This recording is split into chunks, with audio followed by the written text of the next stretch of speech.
Всім привіт! Сьогодні ми з вами будемо говорити про адаптивне чи ситуативне лідерство. Але перш ніж ми почнемо і перейдемо до практичних таких кейсів та наших питань, я хочу занурити вас трошечки в історію. Я таке люблю, як ви вже зрозуміли, з мого телеграм-каналу, бо мені дуже цікаво зараз дивитись на те, як ми там хайпуємо над якоюсь темою, а вона виникла вже там 20-50 років тому. Давайте з вами трохи відкотимось, хоча не трохи відкотимось ми доволі далеко, тому що досліджувати лідерство та які люди можуть бути лідерами почали дуже давно, а саме на початку 19-х років. Тобто між Першою світовою та Другою світовою була така перерва, в рамках якої цим питанням задались дуже сильно. Навіщо? То чому? Запитаєте ви. А я вам скажу. Всі хотіли ідеальний тест, за яким вони зможуть просто визначити якогось лідера і класифікувати його. Там, не знаю, ти будеш полковником, а ти будеш командиром, а ти там будеш офіцером або рядовим. До того ж, дехто хотів так тестувати ще й майбутніх монархів чи президентів. Існувало тоді два дослідження: структурний підхід та теорія поведінки. Коротше, у структурному підході пошук тривав десь близенько 40 років, поки не зайшов у глухий кут. Чому? Вони там зібралися всі разом, подивились на всі свої пункти і характеристики, які вони там набросали. Їх там було десь 120 штук плюс-мінус. При цьому одні пункти виключали інші, а другі пункти заперечували треті. Як пам'ятаємо, паралельно йшло дослідження теорії поведінки, і там все було трошки краще. Так званий поведінковий підхід. За нього відповідала така людина, як Курт Лєвін, завдяки якому взагалі з'явився термін лідерства, на хвилиночку. Про самого Курта я вас грозити не буду і розповідати не буду.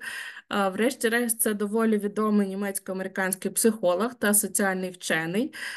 Він ще один із засновників соціальної психології взагалі, і він зробив такий значний внесок у розуміння соціальних і організаційних процесів, розвиваючи там різні теорії, методології, які вплинули на багато різних галузей науки та практики.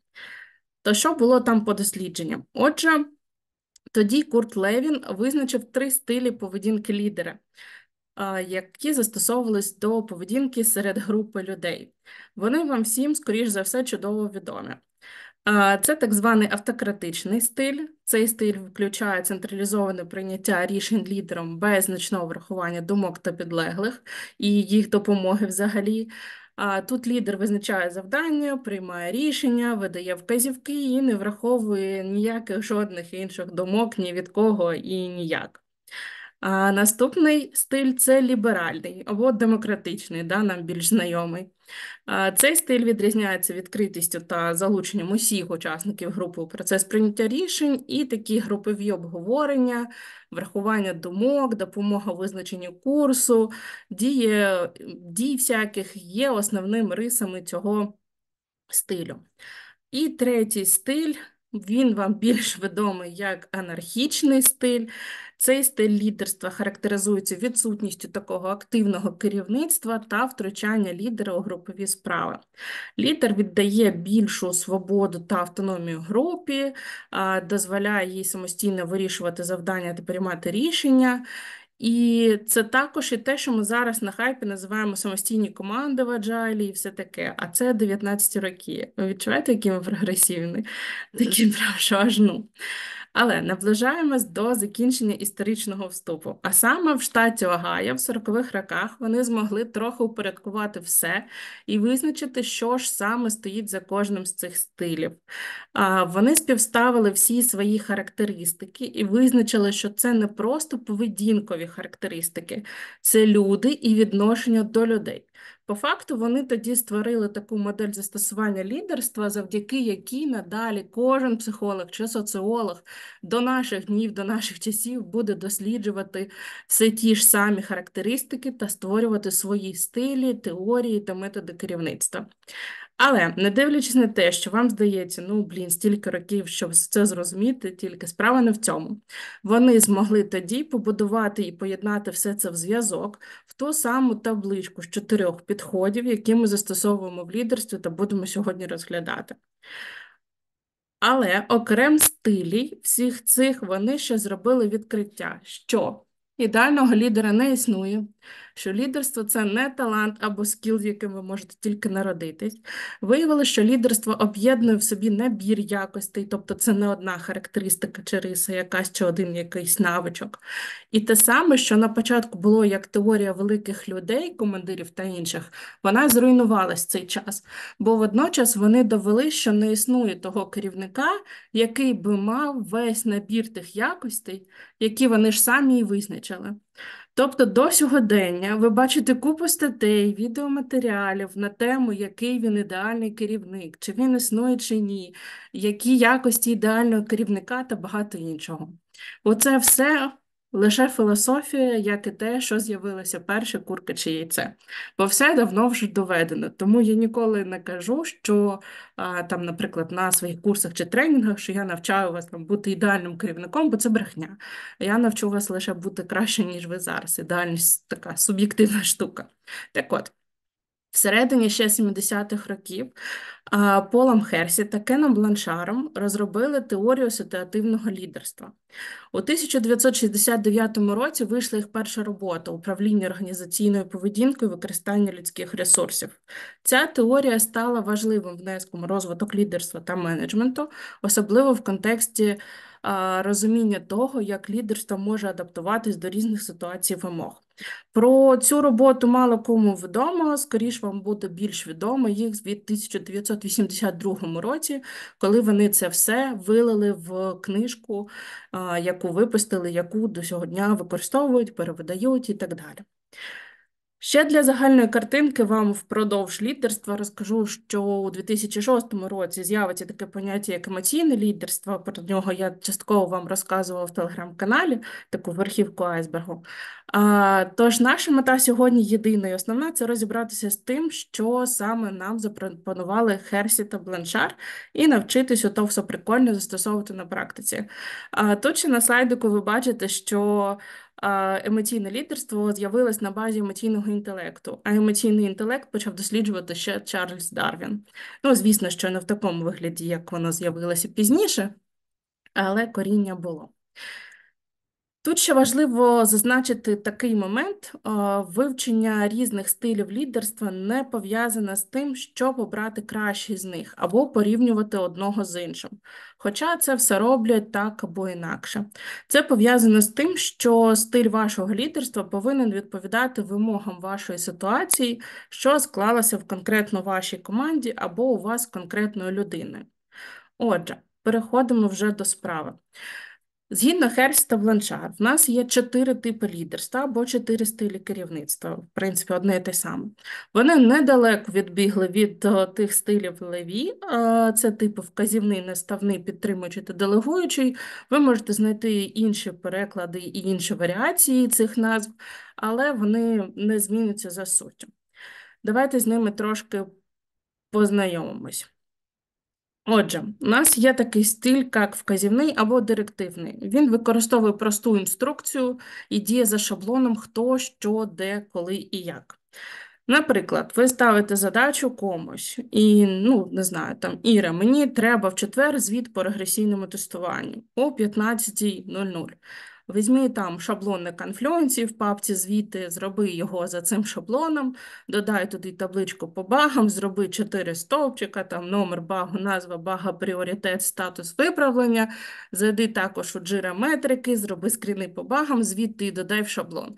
Перевір, щоб інформація в джирі там збігалася з табличкою. О 14:00 звіт повинен бути у мене на пошті, щоб я могла там з ним ознайомитись і презентувати його замовнику. Всі інші твої активності почекають. Наприклад, так. Щодо практики, давайте з вами спробуємо трошки попрактикуватися в тому числі. Я вам зараз пошарю Міро і дам ссылочку, щоб ви теж могли щось поробити. Так.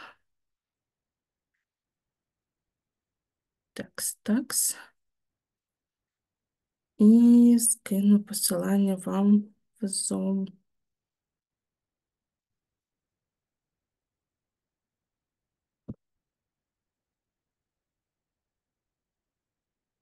Так, ловіть. Що ми будемо робити? Зайдіть зараз в Zoom, ой, в Zoom, господи, в Міро по посиланнячку і давайте тут створити стікер. Візьміть будь-яку свою щоденну задачу і сформуйте її у вказівному стилі. Напишіть там своє ім'я чи якусь примітку, щоб ви знали, що це ваше.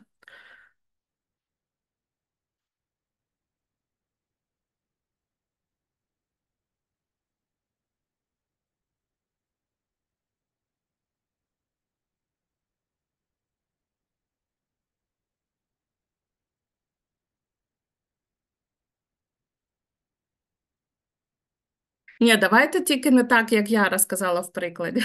Давайте своє.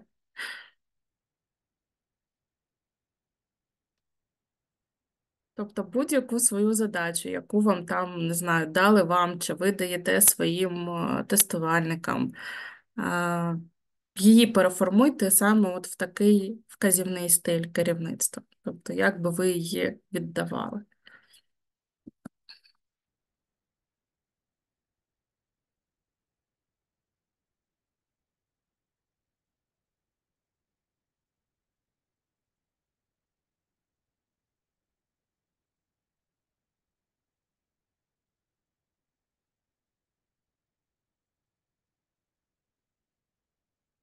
Так, звісно, можна.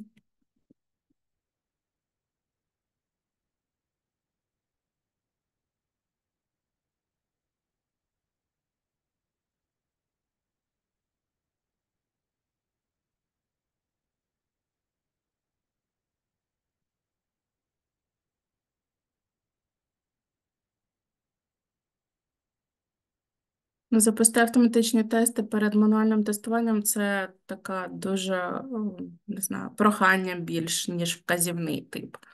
Типу, тобі треба запустити то-то, туди-то для того, щоб і дати туди-то. Ну, тобто, хто, що, де, як, коли і кому.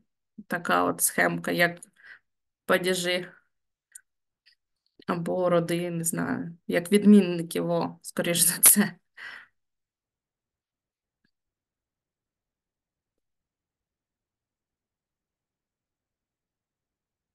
Тут дивіться, тут дуже впливає на це все емоційний підтекст. Тобто, от, наприклад, у Євгена, там, який можна знайти за адресою там-то, це більше такий формування, більш таке лагідне, скажімо так. Коли йде вказівний стиль, то це як я начальник, ти дурак, от в цій позиції. Тобто вам все розжовують, розказують, хоча ви і так все це прекрасно знаєте, і у вас там нема такого, що там а, зроби, будь ласка, чи ще щось. Тобто, дай мені оце, візьми отам і так далі. Тобто, не який можна знайти, а візьми його отам і все. Ну, тобто, типу, ти такий тупенький трошечки, не знаєш, де можна взяти і так далі. Там єдине, що пояснюється, це ціль. Типу, для чого треба там зробити регресійний звіт, там, наприклад, замовнику, чи там треба ще щось зробити, от в такому дусі.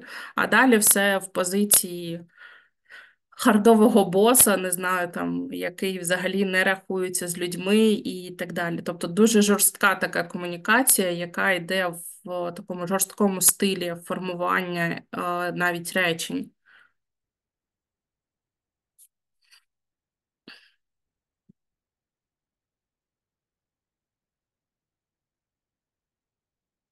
Як Дон Карлеоне, я не знаю, навіть гірше. Тобто він нікого не слухає, він не дає порад, він не розказує, не пояснює, він тільки вказує, тобто, що тобі треба зробити, як тобі треба зробити, коли, яким чином і так далі. Ви дуже м'яко формулюєте, ось що я вам хочу сказати.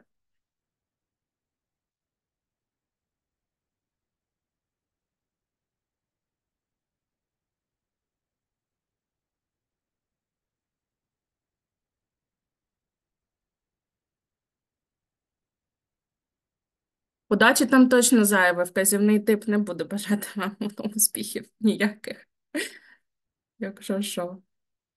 Ну, тобто його взагалі не цікавить, що ви робите, як ви робите, які у вас проблеми, чи є у вас інші задачі, чи є у вас там напруження, чи перенавантаження, чи у вас взагалі є час на цю роботу. Ну, тобто, просто ось бери, іди і роби, коли хочеш, хоч там серед ночі, мені байка на то. Ну, тобто, як тобі там зручно, незручно. Було в тебе задачі, є там в тебе ще 10 вказівок від мене, чи нема. Ну, тобто, взагалі пофіг на це все. Тобто там жорсткі сроки ідуть, терміни, ідуть дуже жорстке формулювання і так далі. Ну, зараз вже трошки краще виглядає у вас.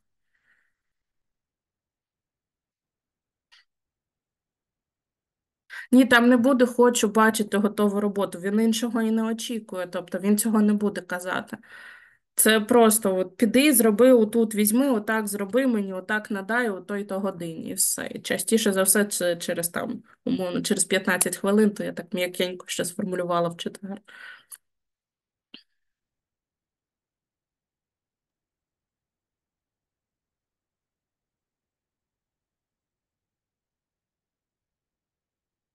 Ок, ну зараз вже набагато краще виглядає.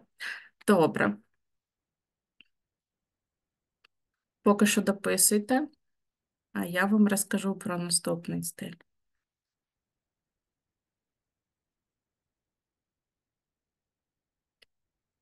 А наступний у нас стиль це наставний або співробітницький. Тут трошечки складніша справа йде, і трошечки більше вам, напевно, буде з одного боку простіше сформулювати, бо в цьому стилі плюс-мінус працюють більшість лідерів, керівників і так далі. Цей стиль поєднує в собі трошечки роль коуча та трошечки роль наставника, а отже, він діє по інструкції, постановка цілі, формування деякого плану, надання якоїсь підтримки, якогось розвитку, можливо, ще додавати, і дає зворотній фідбек. Ну, типу, там, як ви почали писати в цьому випадку. Як це може бути на прикладі?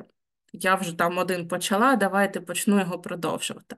А що тут зміниться? Тут, наприклад, буде: Іра, нам потрібен звіт по стану регресійного тестування на четвер на 15:00. Візьми, будь ласка, шаблон звіту на конфлюенсі, не забудь перевірити та показати прогрес тестування. Якщо від мене потрібна якась інформація то чи допомога, звертайся. І давайте звіт надішлеш мене у четвер вранці краще, щоб ми його з тобою подивилися, якщо будуть в мене зауваження, щоб у нас був час на коригування. Це буде наставний стиль. В Міро формуємо свою задачу для наставного стилю.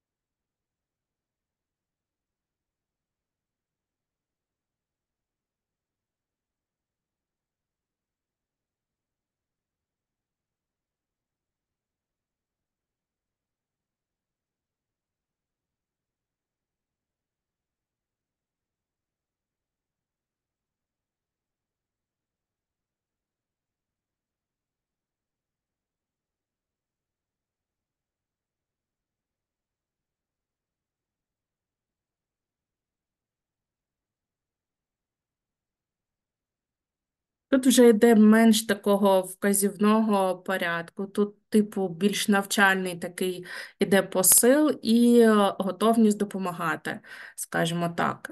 Надати якісь там ресурси, допомогу, але тут треба зазначити, що ці ресурси це не те, щоб якщо ти не встигаєш, то я за тебе зроблю. Ні, це скоріше, якщо там у тебе є якісь задачі інші, то давай ти їх делегуєш комусь іншому або їх віддаш комусь іншому, назначиш на когось іншого, якщо вони того ж рівня, що і люди.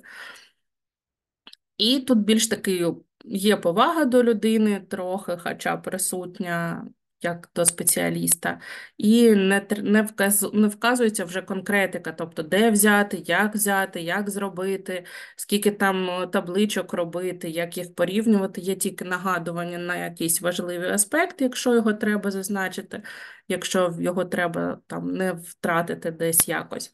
І тоді буде більш результативно.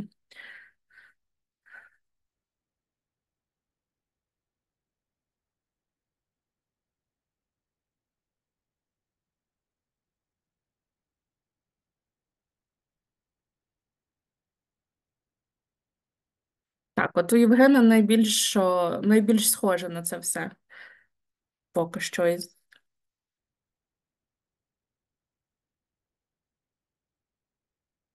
Ну, от про автоматичні тести теж може бути так. Це буде більш-менш похоже на то. Єдине, що ем, там скоріш не буде пояснення, для чого це треба зробити. Просто там перевірка стандартного білда, але то не критично.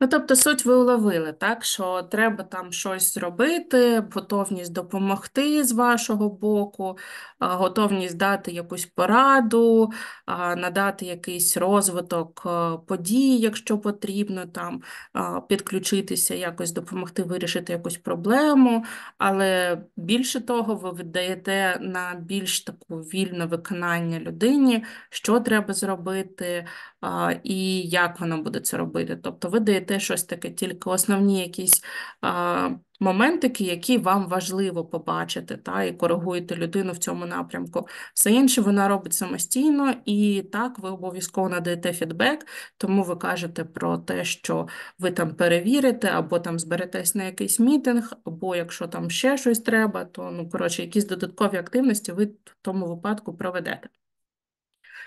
Окей. Переходимо до наступного стилю. Так, наступний у нас стиль, мій улюблений, напевно. Це підтримуючий стиль. А він орієнтований більше на визнання та підтримку колег. Якщо казати про шаблон, це щось типу слухати, запитувати, підбадьорювати, мати готовність допомогти в наданні ресурсів чи виділити там фінанси якісь на щось інше. Створення якоїсь атмосфери для роботи і, звісно, теж дається фідбек. Як це буде виглядати в нашому прикладі? А, Іра, потрібен звіт по регресійному тестуванню на четвер. Встигнеш? Я тут побачила на конфлюенсі, що в нас застарілі там бланки звітів. Треба зробити новий шаблон, подумай, як тобі буде зручніше і як це буде краще виглядати для замовника. Якщо будуть питання, звертайся. Тобто ви даєте і свободу дій, і цікавите, що у людини коїться, чи вона зможе то зробити, чи не зможе вона зробити, чи вам треба пошукати іншу людину для цієї роботи. Тобто, або вам треба там дати ще якусь свободу, творчості, або ще щось такого. І, звичайно, ви завжди готові допомагати, відповідати на питання, підтримувати, навіть якщо щось не йде або йде не так, як хотілося, щось не виходить. І, як то кажуть, підставити плече за потребою. Давайте в міру зробимо знову для цього стилю керівництва стікери.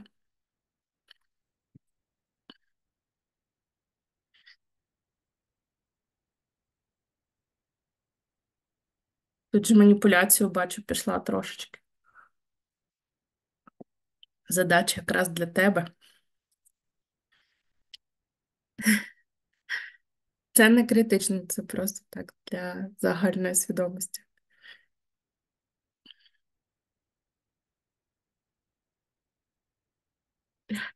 Хай буде персоналізація, добре.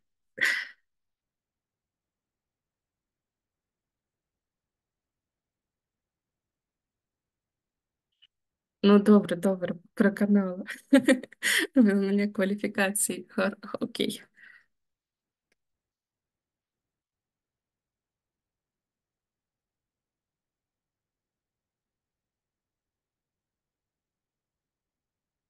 Ну, теж я так розумію, що більш знайомий, да, для вас стиль спілкування і стиль керівництва, якщо надається якась задача.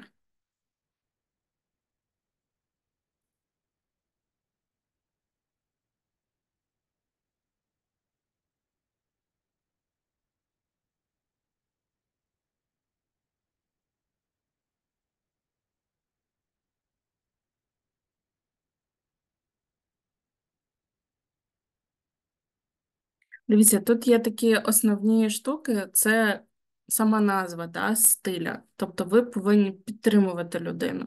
Перше, що ви повинні проявити, це до неї увагу. Чи є в неї час і можливість, і Боже, страшно, що скажу, бажання робити цю задачу. Якщо це не її прям така зона відповідальності, да, наприклад, там, не знаю, ліда у вас там нема, він у відпустці, є людина, яка його замінює. І ви, наприклад, ставите задачу для неї, то вам там буде потрібно дуже сильно присідати, скажімо так, щоб разом з нею це зробити. І ви будете більш допомагати, розвивати, більш піклуватися про неї, щоб людина не втекла з цієї позиції, да, щоб вона не перелякалася, що ой, божечки, як тут бідний лід у нас працює, взагалі я тут взагалі нічого не розумію, нічого не знаю і так далі. Це, ну так, як приклад. Тобто ваша задача тут більш підтримувати людину, надавати їй більше таку свободу дій, але все ж таки ще контролювати, запитувати, як ідуть справи, що відбувається, чи потрібна допомога, чи ні, і так далі. Тобто ви цікавитесь людиною і станом задачі, яку ви надаєте, але вже в такому більш лайтовому стилі, скажімо так.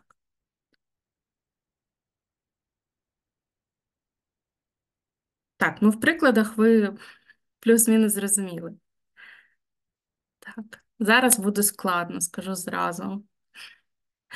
Ну, мені так здається, що буде трошки важкувато. Наступний стиль у нас делегуючий. Чому я кажу про нього, що буде важкувато?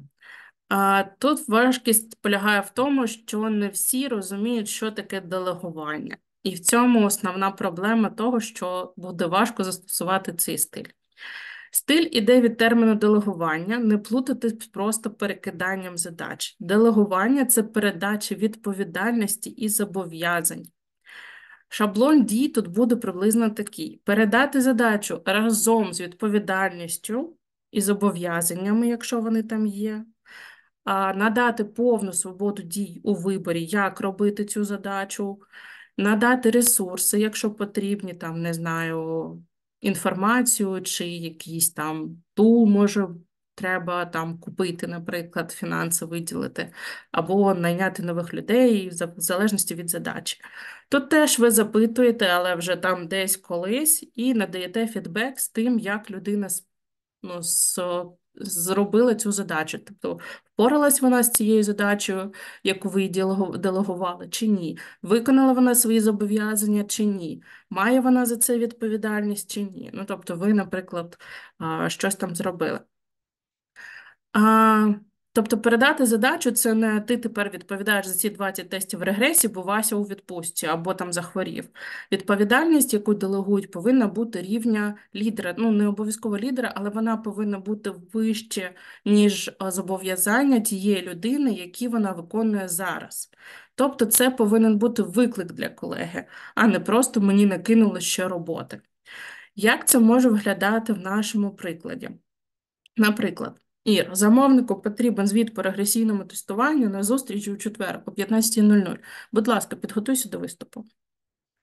Все. Я більше їй нічого не кажу, нічого не даю. Вона робить це сама. Вона обирає сама шаблон, вона сама несе відповідальність, вона сама готує промову, чи як вона буде це розказувати. Вона сама готує вибірку багів і як вона буде її подавати. І вона сама буде відповідати перед замовником, якщо у того будуть питання. Тобто не я вже забираю, щоб потім презентувати цей звіт, а вона сама буде за нього відповідати. Я думаю, різниця зрозуміла, в міру робимо.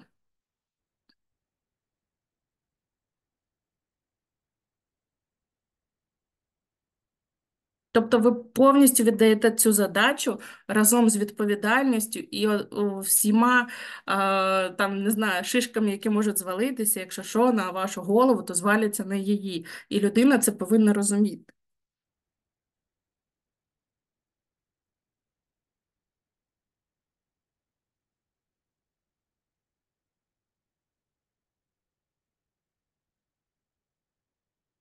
Тобто це не просто я там не встигаю, зроби за мене задачу, розумієте? А я потім заберу, перевірю, поправлю і так далі, скоригую. Цього всього тут вже нема. Ніхто нічого не виправить, ніхто нічого не скоригує. Все як є, повна відповідальність. Тобто, що зробив, за те й отримаєш. Зробив добре, тобі дадуть фідбек, що все класно, ти молодець, ти впорався з заданням. Не впораєшся, тобі прилетять шишки на голову. Тобто повне делегування всього. Ви, звісно, там сидите, тремтите в куточку, десь нервово покурюєте там у сторонці цигарку, чи попиваєте каву вже 10-ту кружку і так далі, переживаючи за людину, але вся відповідальність і зобов'язання лежать тільки на ній, не на вас.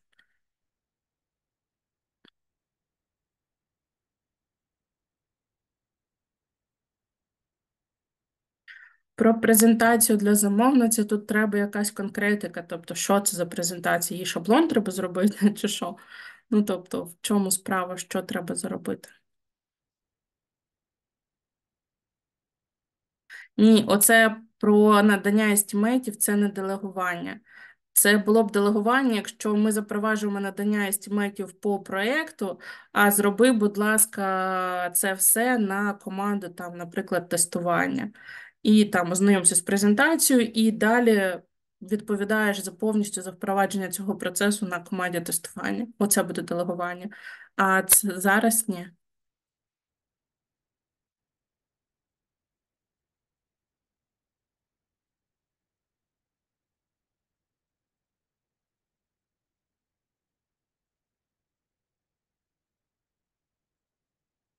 Так, там, де Саша і замовник, це вже не делегування, це вже йде більш наставний стіль.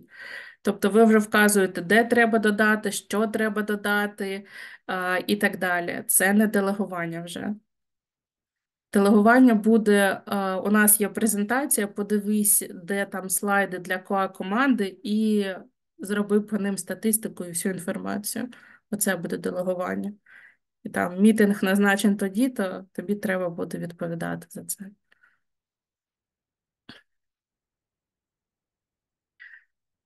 Не схоже про автотести на те, що це зобов'язання вище, ніж людина робить зараз. Тобто це схоже на зобов'язання людини, яка запускає тести, яка заводить баги на автоматизаторів і так далі. Це е, звичайна її зона відповідальності. А тут треба щось вище придумувати, щось інше.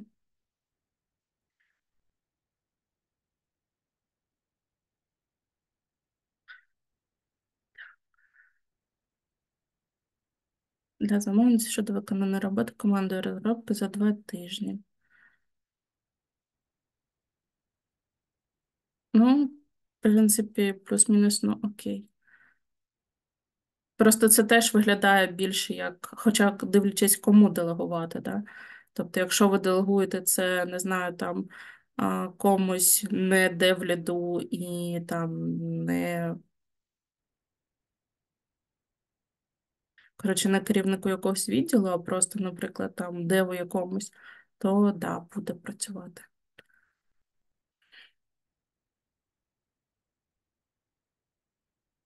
Ні, з автотестами це точно не делегуючий стиль взагалі. Це скоріше було б щось типу. Після того, як там запустив тести, створив звіт, це теж буде не дуже. Скоріше проаналізуй впавші тести і створи задачі для дев-команди на покриття юніт-тестами оцих моментів. Оце ще може проканати, так, більш як делегування. А от для автоматизаторів казати степа, це теж ще залежить від ієрархії, яка у вас на проєкті, наприклад.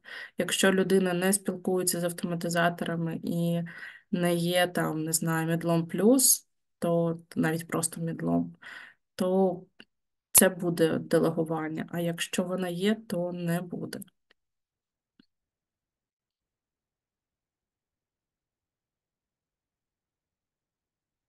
Окей. Так, плюс-мінус задачами впорались. Давайте підемо далі. Поки що все зрозуміло, нема питань?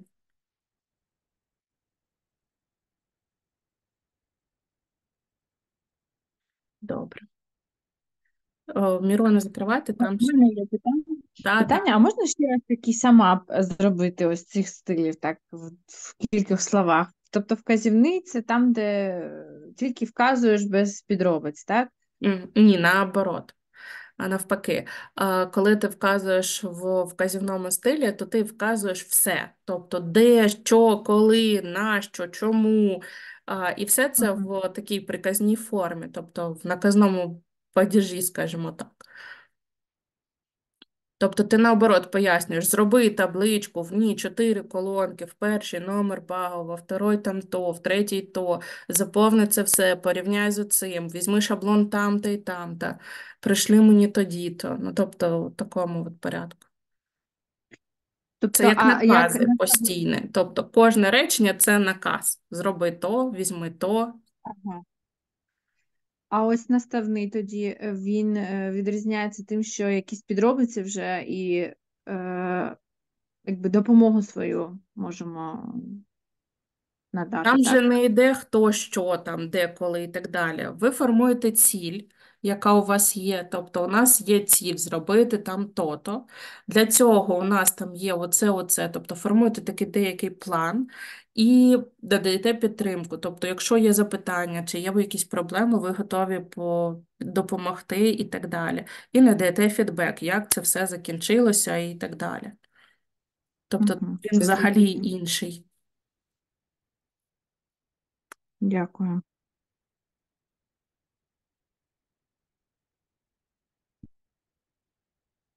Окей. Давайте подивимось далі. А, Під кожен стиль керівництва існує тип людини, для якої ми цей стиль застосовуємо. Залежно від типу людини, ми застосовуємо або більш підтримуючу, або більш директивну поведінку.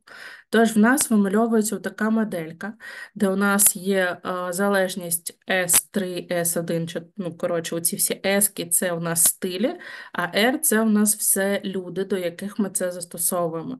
Це в такій ідеальній картинці. Да? А щоб визначити тип людини, ми робимо два критерії: це компетентність і мотивованість. У кожного з цих критеріїв є додаткових 3 показника, за якими ми і робимо оцінку. Тож компетентність у нас складається з досвіду, знань та навичок. Це краще всього взяти з зоряної мапи, наприклад, і матриці компетенцій, щоб використати вже наявну у нас інформацію і по 10 разів не збирати одне й те саме. А от з мотивованістю ми можемо побачити її або по психологічним тестам у команді, а якщо ми їх не робимо, то застосовуємо тоді інформацію з вантуванів, бо вона в нас складається з більш таких психологічних речей, типу ентузіазм людини, цікавість, впевненість, що вона хоче робити, що не хоче, в якому стані вона знаходиться. До речі, якщо ви плануєте використовувати цю модель у роботі, ви цілком можете додати ці показники у блок soft skillів в свою матрицю компетенцій або в зоряну карту, ну, мапу. Але зазначу, що ці навички доволі мінливі та ситуативні. Наприклад, та, що цікавість є, наприклад, до розвитку подальшого да, свого, і відсутня, наприклад, до якихось змін на проєкті, які відбуваються. Тож визначити їх потрібно під кожну конкретну задачу, під якою ви будете добирати до людини ще цей підхід. Ми їх теж зараз подивимось трошечки на прикладі та практиці, а поки що я вам покажу типові показники для кожного типу. Наприклад, людина тип R1. Це людина, у якій недостатньо компетенцій та мотивацій. А тут приклади, які ви бачите, це я просто з оцінки своєї команди витягнула.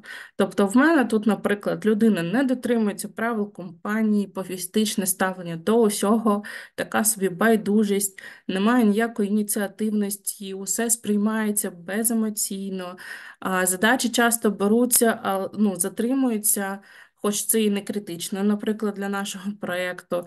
Такий собі середній працівник, знаєш, якого там часто він потребує якоїсь допомоги, але ніколи сам не проявить якусь ініціативу, щоб щось отримати.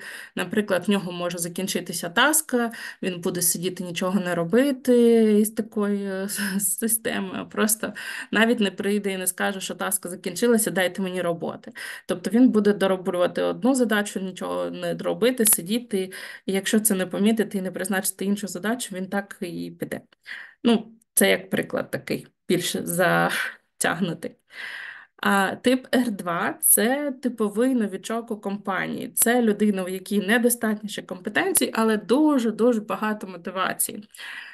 Я його називаю такий найчастіше джуніор, який всім захоплюється, все хоче, але не розуміє, чи потягне він взагалі це, чи зможе і так далі. Він дуже уважно слухає, намагається зробити все бігом і швидко, і побільше ще зробити, і закрити, але насправді потребує дуже багато контролю та додаткових якихось інструкцій, що, як і з якою увагою дивитися. Ну, тобто такий собі звичайнісінький джуніор, як я кажу. Типер 3. Тут у нас недостатньо мотивації, але є досвід і компетенції. Я його називаю розочарований джун або засидівшийся сіньор. Чого? Тому що тут людина здобула якийсь досвід, але може його не використовувати навіть на повну міць, бо немає мотивації, інтересу це робити. Або таке часто буває автоматизатора, коли гаряча пора автоматизації закінчилась, знаєте, там всі тести автоматизовані і розробка вже, і він займається тільки такою рутинною підтримкою автотестів, там щось таке, там десь щось поправити, десь щось прогнати, десь щось переписати, ну, коротше, в такому дусі. Або це людина, яка за якихось причин втратила впевненість в собі в своїх навичках, такий собі синдром самозванця її там накрив дуже сильно. Це буде у вас тип R3. І тип R4. Ідеальний варіант балансу та компетенції, як прийнято, найкращий варіант, який тільки може бути. Людина має досвід, компетенції, проявляє ініціативу, ентузіазм, готова допомагати іншим і може допомагати іншим і так далі. Це все характеристики такі для моєї команди. У вас вони можуть бути іншими, але головне, щоб у вас співпадав баланс компетенцій та мотивації, за якими ви можете визначити свій тип людини. В результаті ми це все мапимо людей з стилями лідерства. Таким чином, у нас виходить, що для типу R1 нам краще застосовувати директивний стиль лідерства, вказівний, який передбачає низький рівень підтримки та давати такій людині чіткі інструкції і повністю його контролювати. Навіть мікроменеджмент тут проканає для цієї людини. Для типу R2 ми будемо застосовувати наставний підхід. Пояснюємо свої рішення, даємо змогу запитувати та звертатись за роз'ясненнями до нас. Ми відкриті до діалогу, слухаємо і повністю взаємодіємо з людиною, піклуємось про неї трошечки теж. Для R3 ми підвищуємо рівень довіри та свободи дій. Людина може робити самостійно, тільки узгоджуючи якісь з нами моменти. Наша задача її підтримувати, підказувати, мотивувати. Людина може прийняти якесь рішення без вашої участі. Ну, звісно, там не дуже прям так супер таке впливове на щось, так? Ну і для типу R4 ми можемо відступити і дати людині робити все самостійно, звертаючись до нас лише за консультацією чи якоюсь порадою. Людина повністю діє самостійно, не потребуючи від вас ні мотивації, ні вказівок, ні чогось іншого, ні там якогось кнута чи пряника. Людина самостійно може робити все і може звернутися до вас за якоюсь консультацією чи порадою. Тут головне навіть те, щоб людина мала вас за плечима, що вона може до вас звернутися. Не факт, що вона буде, але їй треба мати на увазі, знати просто цю інформацію, що ви завжди є поруч, і вона може до вас звернутися. Давайте з вами попрактикуємось. Перейдемо зараз у Міро на другий наш планшетик. У нас є 4 людинки. У кожній людини є задача, яку ми хочемо їй всунути, щоб вона її зробила. У когось це навіть зміна роботи, повністю професії, у когось це підвищення грейду, у когось ще щось. Є описання кожної людини, з якого ви можете зробити висновок мотивації і компетентності людини. Згідно цих мотивацій та компетенцій, вам треба визначити тип людини R1, R2, R3, R4. Я зараз дам сюди плашечку з тими критеріями, щоб вам було зручніше. Додаєте стікер під кожною людиною і пишете, який тип ви її визначили для початку. А я зараз вам скину з презентації скріншотик про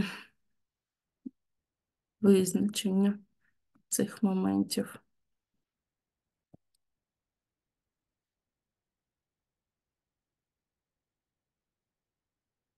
Сюди вище запхаю його, щоб у вас було видно його. Отак. Ні, ви під Миколою пишете там Микола R1, далі робите стікер під Іриною, пишете там, який стиль у Ірини, який тип у людини. Під Оленою окремий стікер, тобто 4 стікера створюєте. Бо ми будемо їх зараз доповнювати, це ще не все. Спочатку просто визначаємо тільки стиль.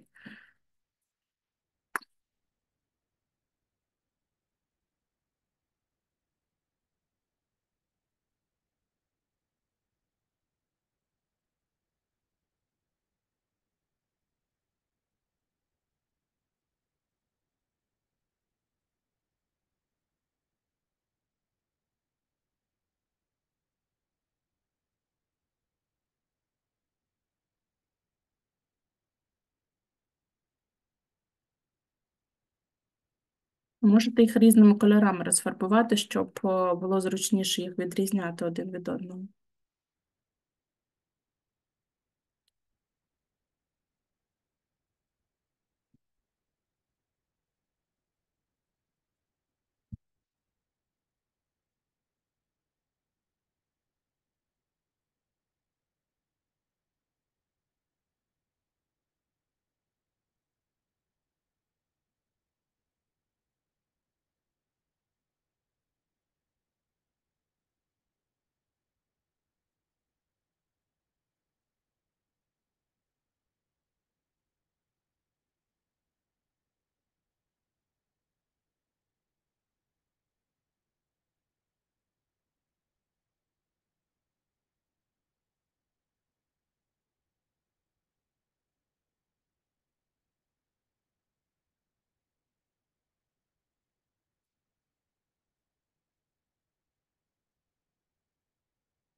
У вас колективний розум не працює, ні?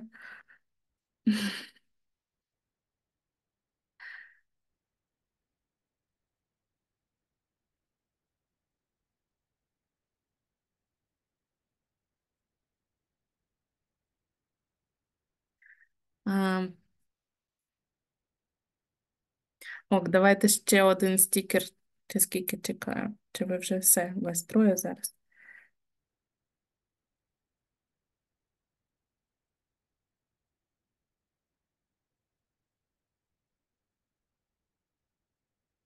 Давайте так, дивіться на Олексія ще раз.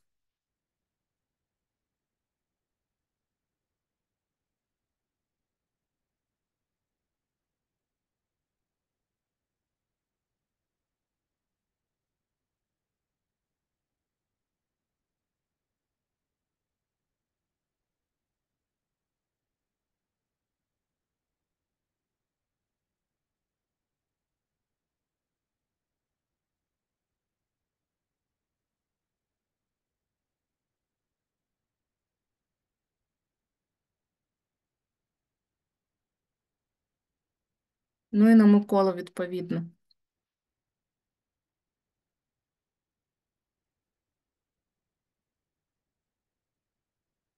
З Оленою та Іриною ви впорались.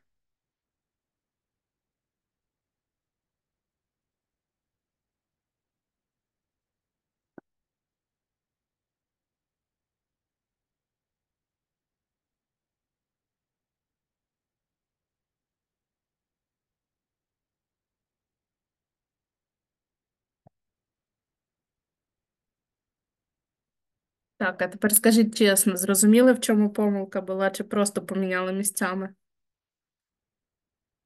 Ну, типу, немає компетенції управління командою, Так, але є тому що його перший компетенції. досвід керівництва. Ну, тут так двояко дуже. Ну, так і зроблено спеціально. Ні, просто що збиває, що ви казали, що R2 це якийсь активний джун, а тут вже чувак Ні, це я сіньор. умовно так їх називаю активний джун. Це як приклад було. Тобто це не обов'язково джун. Це може бути Ні, хто ну що, угодно. типа, впереді, вперед із флагом і так далі, і тому Так, подобне, активний ну. джун, в нього нема компетенцій, але в нього є мотивація.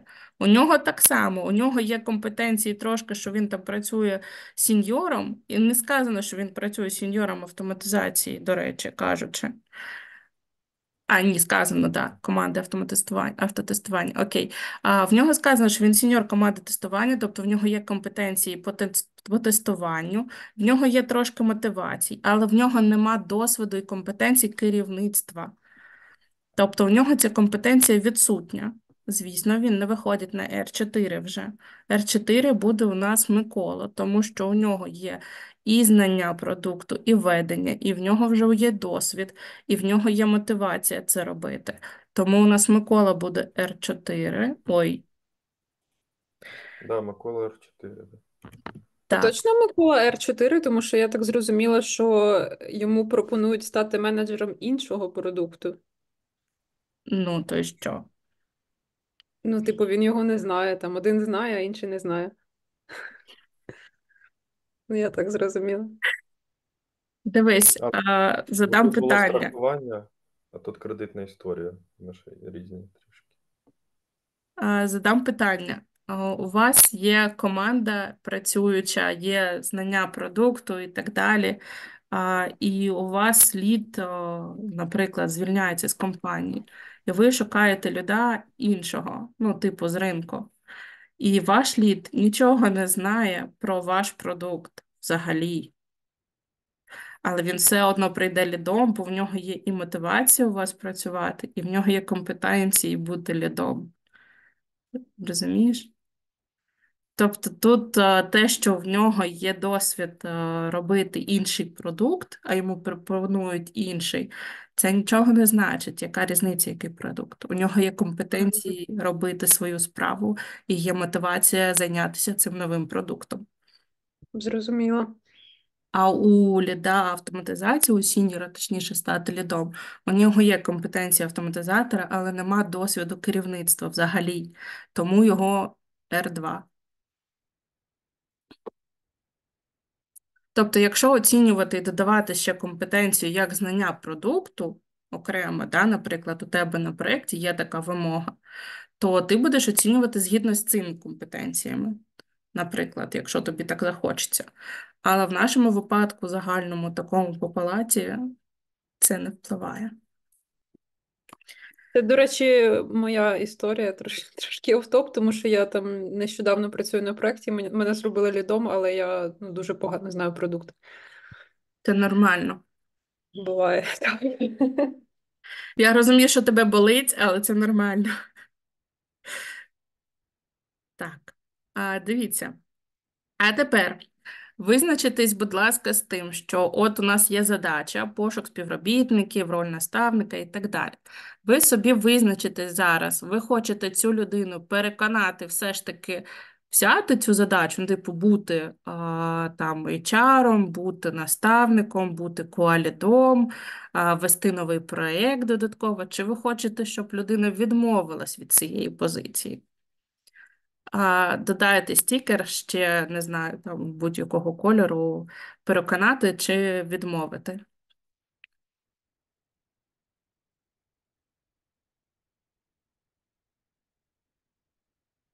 Можна на тих же дописати, да. Можна так зробити. Тобто там, де у нас R1, R4, там, де пишіть відмовити чи переконати.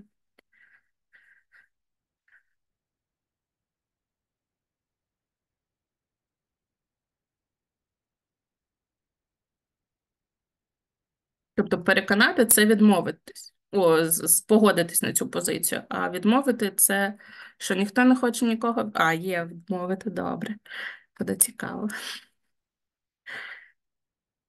Так, на кожну, так. Да.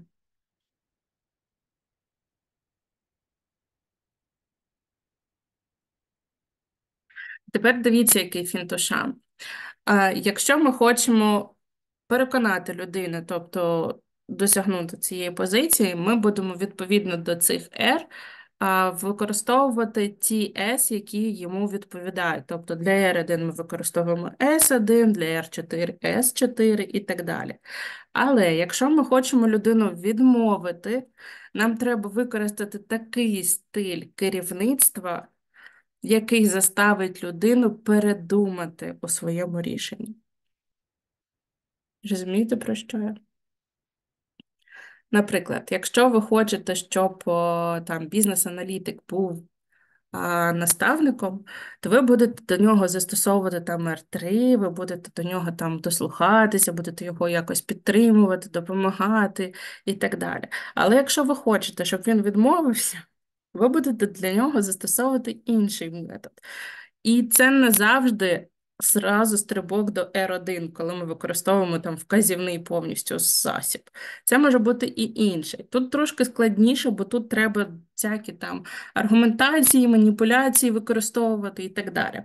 Але давайте спробуємо, який стиль керівництва ви підберете для цієї людини, і сформуйте своє речення для цієї людини так, з доказами, чому йому треба відмовитися або погодитись, щоб досягти цього успіху. Тобто спочатку пишете, який стиль керівництва ви берете, а далі у цьому стилі формуєте, ну, я не знаю, промову типу, да, якусь аргументацію, щоб цю людину переконати залишитися, взяти цю позицію, чи навпаки відмовитись від неї.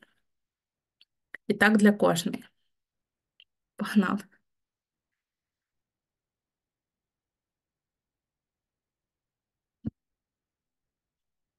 Це можна робити в тих же самих стікерах, можна нові не створювати.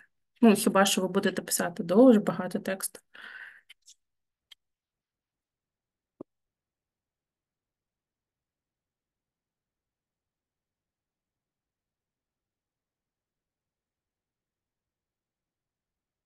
Тобто, в цілому, якщо ви хочете відмовити і вказівний стиль, вам здається, що це спрацює на людину 100%, що він, господи, та я нафіг не піду, я з ним працювати не буду, це не завжди так.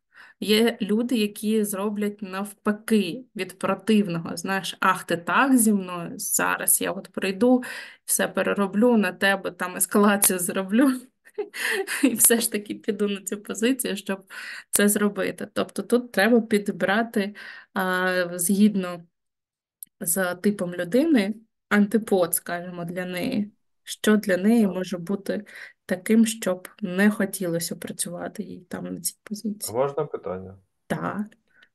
А при яких ситуаціях такі задачі взагалі можуть виникнути, якщо я лід, він член моєї команди, і Мгм. я одразу розумію, що допустимо, завдання пошуку співробітників я Ірині точно не дам, бо це фейл по дефолту буде.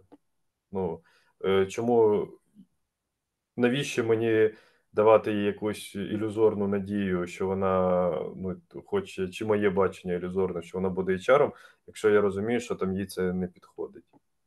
Ну, дивись, наприклад, допустимо, у тебе є замовники ще, чи є, допустимо, DM чи PM, який їй цю ілюзорну надію дав, але сказали, що остаточне рішення за тобою. А, тоді хай вони її переконують. Хто цю проблему створив, той хай вирішує. У мене куча своїх є. Ну, рішення то за тобою.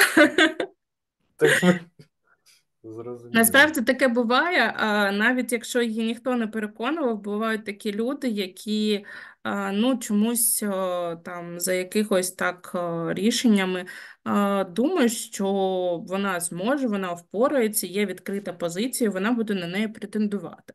Ніхто їй це не забороняє.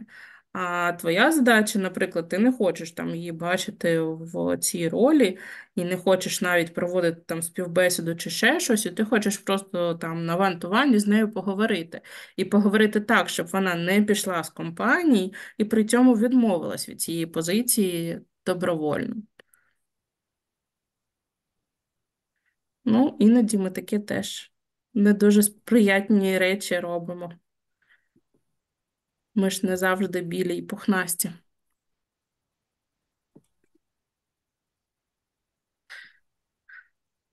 Так само і сіньор автоматизації. Там звільнився лід автомейшена, наприклад, і він такий, «А чому я теж можу? Візьміть мене». І якщо він піде, наприклад, там до Дієма чи ще щось, Дієми такі, вони дуже в більшості своєї люди, які, типу, ой, не треба шукати нову людину, ти хочеш бути, в тебе є досвід. І головне, от у Діємів, це якраз оце, ти знаєш проєкт. І погнав. Головний критерій. Ти знаєш проєкт.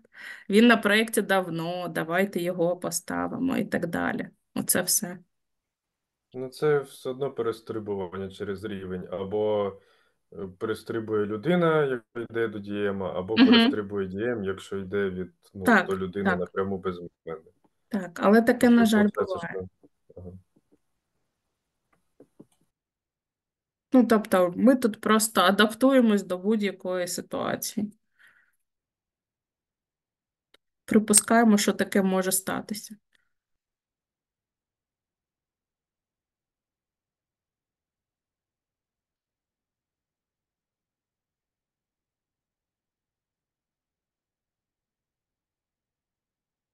У мене був на проєкті бізнес-аналітик, який дуже хотів бути лідом команди аналітики у нас. Але насправді він ні кукурача взагалі в аналітиці і така дуже людина, яка просто може потріпатися язиком, а по проєкту вона ніц не знає, і по факту, як аналітик, від нього толку взагалі мало. І він собі вирішив, що він дуже класний буде керівник аналітики. Дієм погодився. Від мене це не залежало взагалі ніяк. Я до аналітики не мала ніякого відношення, і Дієм погодився його підняти. Знаєте, чим у нас займалася потім команда аналітики? Вони вели джиру. Вони створювали за всіх задачі. Ми не могли ці задачі брати взагалі і щось з ними робити. Ми не могли створити собі якусь задачу. Нам треба було йти до аналітики, щоб вони нам створили задачу. Така у нас була аналітика.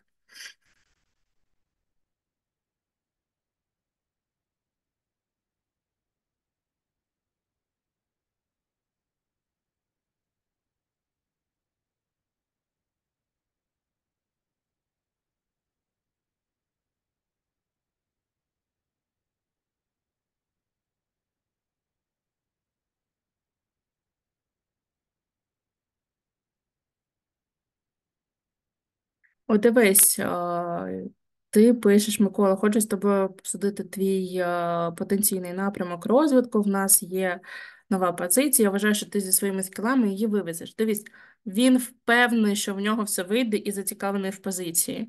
Тобі не треба йому це ще раз доказувати. Тобі треба надати йому щось таке, чого він ще може не знати про себе. Тобто знайти щось, що може вплинути. Наприклад, там подивитися, що він і так прекрасно знає, і спробувати це застосувати як якийсь аргумент.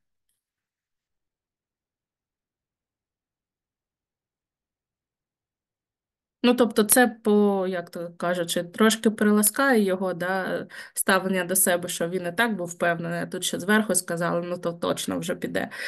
Це може спрацювати в такому сенсі, але все ж таки краще на щось інше надавити ще.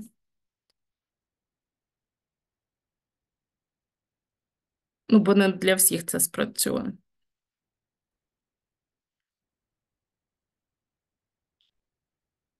Так, переконуємо Олексія.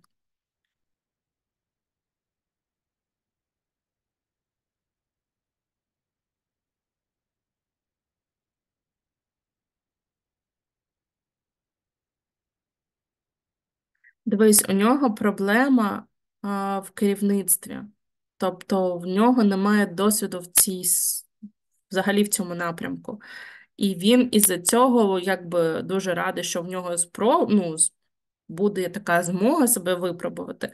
Але тобі б краще щось зробити так, щоб якби підтримати його впевненість в собі і в цьому напрямку. Тобто подивитися на що в нього найслабкіше місце, і трошки його підняти або дати йому якісь поради, надії і так далі. Можу запропонувати піти на тренінг по керівництву. Можеш, звісно. Ну, тобто, то, що він з технічної сторони підходить, він теж сам це усвідомлює. Він хоче далі, в нього є таке бажання, але він дуже сумнівається, що в нього це вийде, бо це перший досвід керівництва. І він би хоче спробувати, але на це треба натискати ще додатково.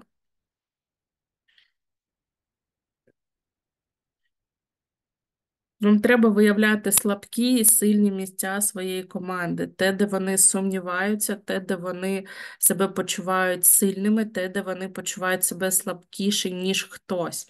Це розуміти і на це впливати. Тобто ви це будете використовувати і як мотивацію, і як аргументацію, і як маніпуляцію, якщо така потреба виникне.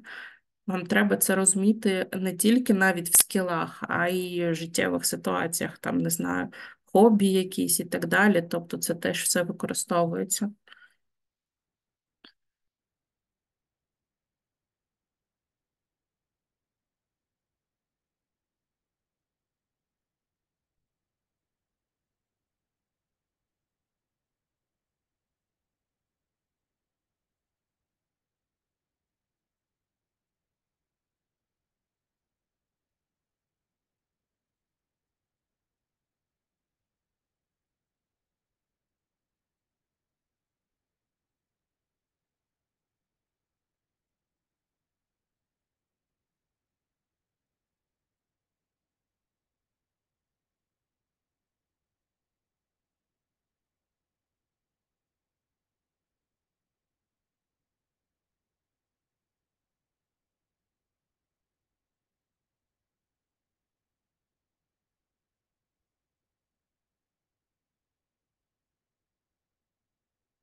Дивись, якщо ми переконуємо людину в тому, щоб вона залишилася, то у нас відповідно до ерки буде і стиль обраний. Тобто ми не будемо його міняти.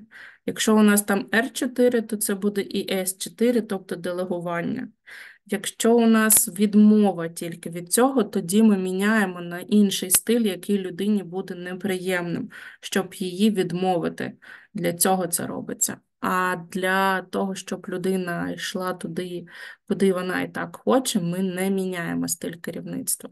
Тобто у цьому випадку у нас буде делегуючий стиль, а не наставний.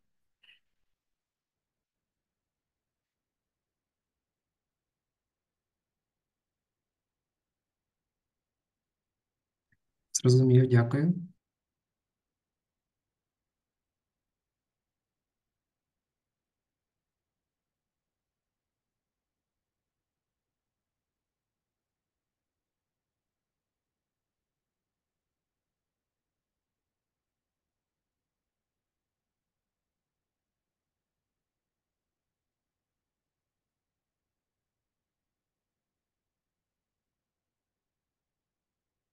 От вже трохи історії, да, докидуєте, там сидиш до ночі і так далі. Звідки тільки це все береться у вас? Я ж прям передивилася, чи я таке писала.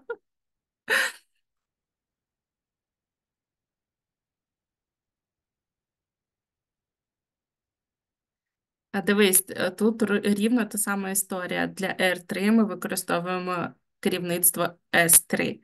Тобто у нас буде не делегуючий стиль, а підтримуючий. І тобі треба її підтримати в тому, в чому вона не впевнена, щоб вона погодилась на цю посаду.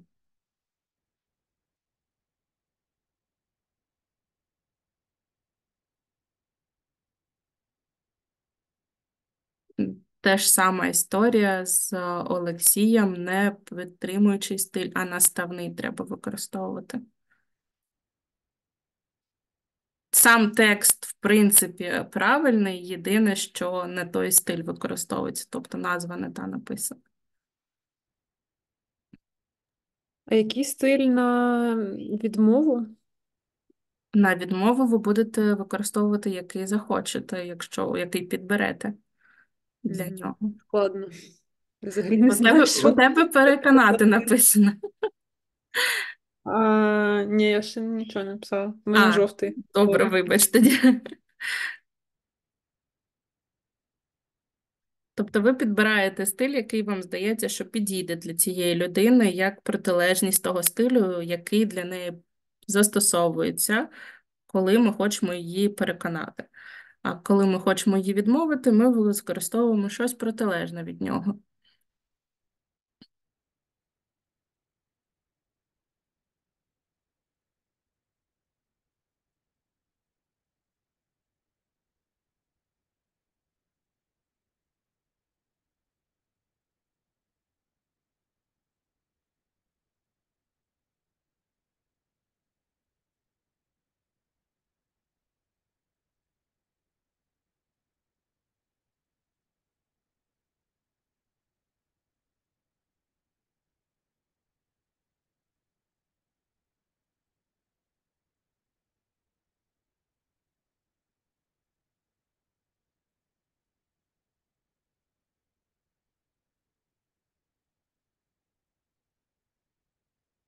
А який стиль ти використовуєш, щоб відмовити Іру?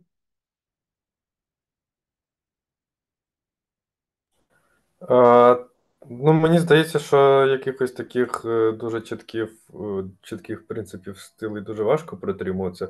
Ну, я вважаю, що може бути і S2,5, наприклад. Ні, тут А, нема половинок. Дивись, тут стилі вони нормально побудовані, і вони роблять свою справу нормально. Єдине, що їх треба вміти застосовувати. Тобто, якщо ти хочеш її відмовити, тобі потрібно проти R1 використати щось інше. Тобто R1 це в нас і так стиль Господи Боже мій, це стиль вказівний у нас, так? І тут дуже складно, коли у нас є вказівний стиль такий жорсткий, такий вказівний, да, накази сплошні. А якщо ми його хочемо застосовувати, то треба пошукати протилежність нього. А в протилежність там будуть такі стилі, які будуть її підтримувати і так далі. Але як можна її підтримати і при цьому не запропонувати їй нову позицію? Як її мотивувати, щоб вона залишилася на тій позиції, на якій вона є? Ну, я вважаю, що тут С3, і, ну, і тут мотивація складається в тому, що ну, її поточна активність більше їй підходить, ніж ця. Бо можна перекинути людину на якийсь проект, де вона поплавиться і просто йде з компанії. А можна залишити там, де вона нормально перформить, де всі знайомі, і вона буде там працювати і далі.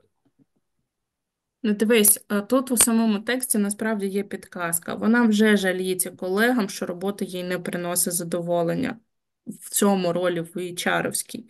Тобто тут вона вже типу її пробує, але їй не подобається. Вона бачить, що ситуація не така, як їй здавалося, і її треба тільки дожати, щоб вона відмовилась від цієї позиції і повернулася на ту, на якій була.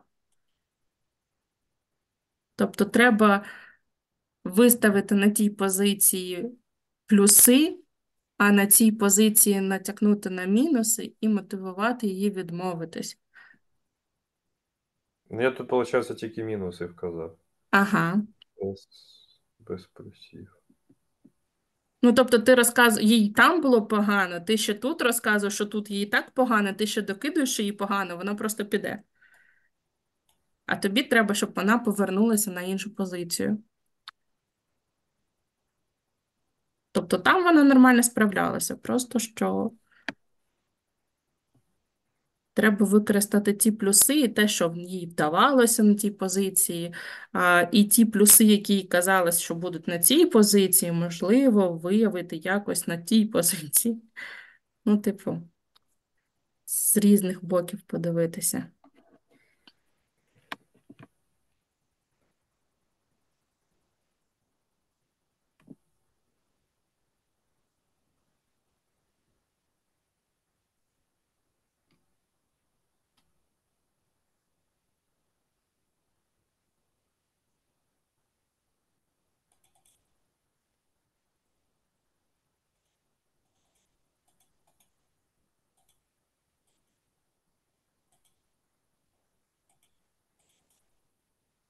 У вас підтримуючий стиль дуже не підтримуючи вийшов. Ну, типу, ти обізнана людина, маєш заонбордити, навчити, щоб вони робили задачі в такому стилі, як і ти, і так далі, і так далі. А вона там і так засипається. Ну, з вашого, причому доданого варіанту, що вона там до ночі і так сидить. Це не дуже підтримуючий стиль такий. Тобто дивіться завжди на те, що описано в тасті. Тобто там вся інформація, в принципі, для того, щоб зробити мінуси плюсами, а плюси мінусами, або підкреслити плюси і там, або мінуси і там, вони існують. Вам треба їх просто використовувати.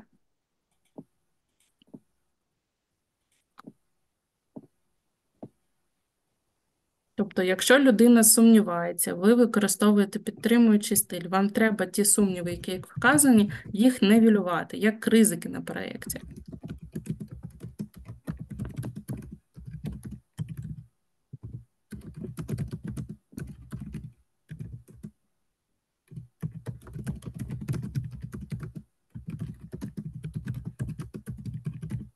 Знову ж таки, якщо там щось не подобається, вам потрібно, щоб вона вернулася, ви на це, що їй не подобається тут, натискаєте ще сильніше, а на те, що їй не подобалось там, треба їх нивелювати або зробити плюсами, або просто зробити нейтральними, типу, ну і не так вже й погано.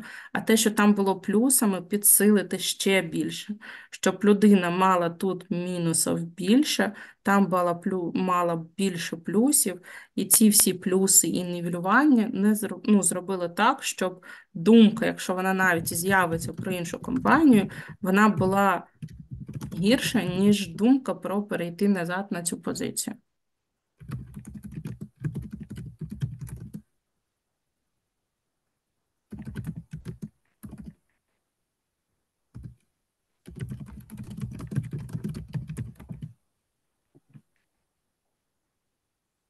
Люди — це, по суті, таке ШПО, яке має свої баги і свої фічі, які треба просто застосовувати і змінювати або фіксити.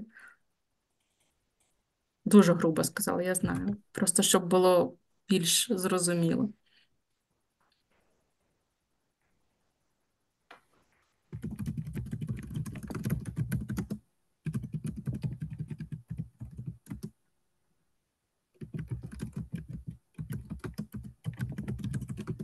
Ну, тобто, давайте коротесенько пройдемося. Наприклад, Микола. Він у нас прекрасно знає послуги, ринок, продукти і так далі. У нього є продажі продуктів, у нього є гарний досвід проведення переговорів, у нього є управлінська клієнтська база і так далі. Ми йому пропонуємо стати менеджером продукту. У нього є досвід, бо він заміняв менеджера проєкту іншого. У нього все вийшло. Він впевнений, що в нього все вийде. Якщо ми хочемо його залишити, то ми йому додаємо, що проведення переговорів йому дуже допоможуть в нашому новому проєкті, бо у нас є багато спілкування, наприклад. Клієнтська база дуже допоможе, бо нам треба теж продавати цей проєкт і так далі. У нього є досвід, і він впорається з цим, підсилюємо, і, в принципі, він наш, як то кажуть. Якщо ми хочемо його відмовити, то ми натякаємо, що проведення переговорів в нас, звісно, є, але є їх не так багато, як на тому проєкті. Не впевнений, що досвіду, який в тебе був по заміні менеджера проєкту, буде достатній для того, щоб виконувати роль цього менеджера на нашому проєкті. І там клієнтська база не зовсім підходить під нашу послугу, тому що вони різні, і так далі, і так далі. Тобто, таким чином ми його відмовляємо від цієї позиції, наприклад. Те ж саме ми робимо з Іриною. Ірина у нас адміністратор. Вона спробувала себе в ролі HR. Їй здається, що HR має більше спілкування, там багато спілкування з людьми, і робота вже не така монотонна, що до неї постійно не приходить купа людей з якимись проханнями і так далі. Насправді вона вже знає, що ситуація інакше, люди приходять ще більше з проханнями, дуже багато всього додаткового звалилося, перевірка резюме і так далі. Якщо ми хочемо її залишити на цьому проєкті, то ми їй підсилюємо те, що в неї там виходить дуже класно справлятися з тим. Її досвід адміністратора допомагає їй спілкуванні з людьми. У нас дуже класні набрані нові колеги, наприклад. База даних і клієнтів не така проста, але ти з нею впораєшся, ми тобі проведемо додатковий там КТшку чи ще щось і так далі. І все це змінюємо. Якщо ми не хочемо, то ми кажемо: Ір, ну в тебе не виходить з резюме, в тебе набагато краще виходило бути адміністратором. Може, щось було і не таке монотонне, але тут до тебе все ж таки приходить більше, відповідальності більше і так далі, і недоволені кандидати ще й утріплюють нерви там і так далі. Тобто ви підсилюєте одне і нівелюєте інше. Те саме з бізнес-аналітиком. Якщо вона у нас працює, за чий час вона там дуже класно пояснювала інформацію, в неї є навички пояснювання, є навички спілкування з людьми і розповісти, і показати, як це робити. Да? В проєкті є там нові вимоги, потрібні нові аналітики, і треба набрати тільки джунів, але вони повиснуть на неї. І якщо ми хочемо людину переконати, то нам потрібно робити щось таке, типу, там, ми з тебе знімемо на якийсь час основні задачі, ми поживемо там без аналітику і без там user story нових, у тебе там буде спринт на навчання там нових джунів, вони тобі потім допоможуть і так далі, і так далі. Тобто всі плюси вивозимо, які тільки можемо. Якщо ми не хочемо, щоб вона на це погодилась, то ми кажемо, що дивись, у тебе буде там основна робота, будеш сидіти до ночі, да, там, як писала, і будеш ще їх вчити, і ми будемо до вас ще ходити запитати, ми хочемо ще 3 аміго, ми хочемо ще там то сьо, 5-10, і в нас ще там декілька багів у вимогах було знайдено, коротше кажучи, такого плану.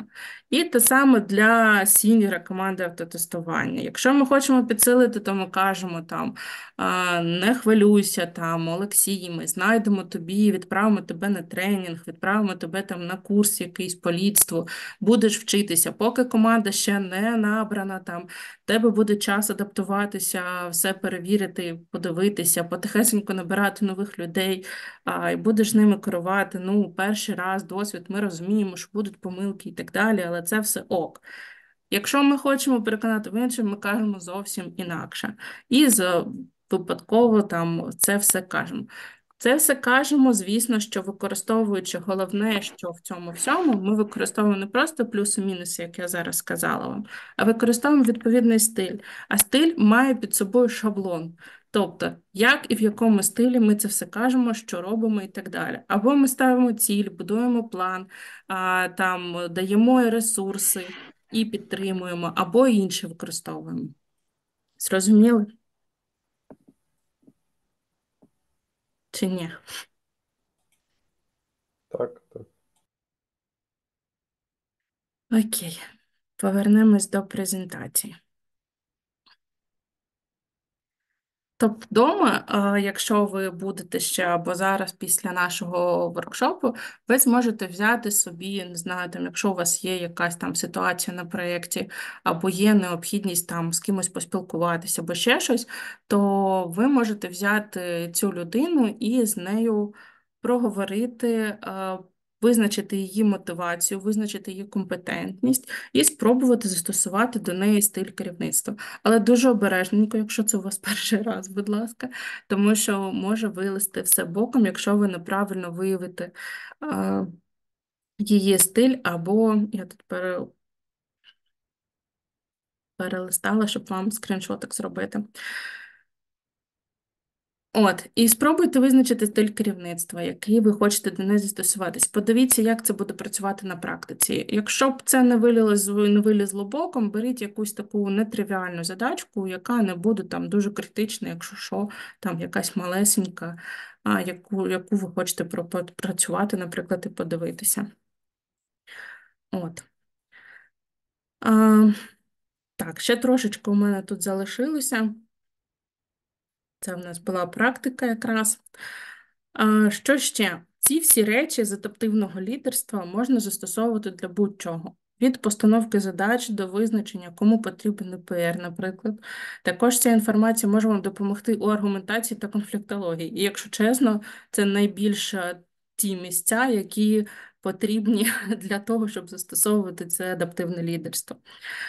Вирішення конфліктів, звісно, теж дуже не тільки там можна виявити і так далі. Комунікація, аргументація, чим аргументувати, який стиль аргументації застосувати, які підходи і типи аргументації, чим мотивувати, чим маніпулювати, якщо потрібно інколи, і так далі. І вирішувати все, що вам хочеться і можеться. І індивідуальний підхід, звісно ж, для кожного члена команди, все як ми любимо. Тобто адаптивне лідерство дозволяє нам підібрати індивідуальний підхід для кожної нашої людини. Але чи все так безхмарно в адаптивному лідерстві? Звісно, що ні. У адаптивному лідерстві є також свої мінуси. Перший з них – це складно. Не кожен лідер зможе адаптуватись під кожну людину в команді. І, звісно, коли у вас велика команда, наприклад, у мене було 80 людей в команді, це майже неможливе завдання, тому що це не так, що ви один раз виявили для цієї людини і постійно її використовуєте. Люди мають звичку мінятись. І, звісно, що стилі керівництва і його ерка теж міняється. Тому вам постійно треба це тримати і постійно, ну, не так, що прям кожен день, да? Але час від часу вам треба передивлятися, чи не змінився тип людини, і чи все залишилося як раніше, і застосовувати той же самий стиль керівництва. Стабільність та прогнозованість у проєктах. Там адаптивне лідерство – це зайва витрата часу, оскільки там йому не місце. Бо адаптивне лідерство, воно ізначально призначене для того, щоб реагувати на нестабільність та зміни. Другий момент, третій виходить, непідготовленість лідерів. Це немає гіршого лідера, який щось десь краєм вуха почув, прочитав і побіг повністю все впроваджувати в команді. Потрібно мати скіли і знання, щоб вміти використовувати адаптивне лідерство. Щоб правильно визначити тип людини, щоб це не стало просто «я маю там улюблених і не дуже членів команди». Неправильно застосоване лідерство призведе щонайменше до непорозуміння, а як максимум можуть бути конфлікти. І їх буде складно вирішувати, тому що ви самі будете одна із сторон конфлікту. І низька ефективність адаптивного лідерства у складних ситуаціях. Коли на проєкті все горить взагалі, і палає, і летить в трубу, то адаптивне лідерство вас не врятує, бо дуже буде складно адаптуватися постійно, кожен день ви вигорите дуже-дуже швидко. Тож кожен стиль лідерства має місце, час та придатність під конкретний проєкт. Тож, коли застосування адаптивного лідерства буде ефективне? Особливо ефективне адаптивне лідерство, де існує велика невизначеність, складність та змінність. Це у сучасному світі, де швидкі технологічні та ринкові зміни є нормою. Адаптивне лідерство тут може допомагати компаніям ефективно адаптуватися до нових умов. Під час кризи або надзвичайних подій, які в нас зараз у всіх відбуваються, коли швидкість реакції та гнучкість є ключовими, адаптивний лідер може швидко пристосувати стратегії та орієнтувати команду на рішення проблем. Тобто, якщо у вас там зараз тривоги і так далі, то адаптивне лідерство вам дуже сильно допоможе, якщо ви навіть хоча б будете використовувати один стиль для всіх, будете там всіх підтримувати і проявляти до них якесь увагу і цікавити, що там в них відбувається. І згідно з цим, як людина на що відреагує, як вона себе веде в цих тривогах і так далі, як вона психічно на це реагує, ви зможете підбрати стиль лідерства, стиль керівництва для неї, щоб нормально ставити їй таски, задачі, щоб їй було максимально комфортно у вас працювати, і щоб вона не відчувала себе не знаю, там слабким звеном чи ще щось і так далі. Тобто, щоб вона себе почувала нормально і перформила на тому ж рівні, на якому це максимально в неї можливо за її обставин. Стартапи та інновації. Там, де інновації та творчість грають ключову роль, адаптивне лідерство може стимулювати розвиток ідеї та експерименти. Тобто воно покращить вашу команду і перформанс вашої команди.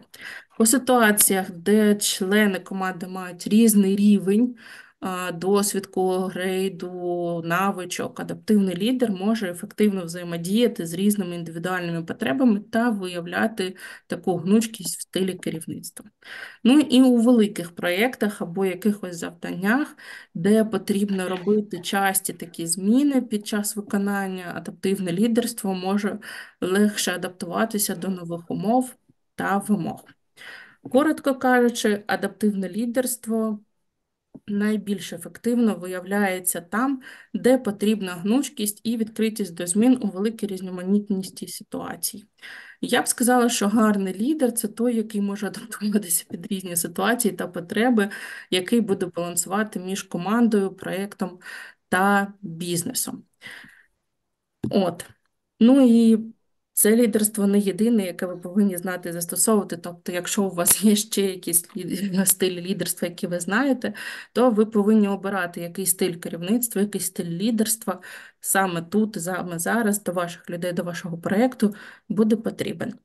У мене на цьому все. Я вам дякую всім за увагу. Все.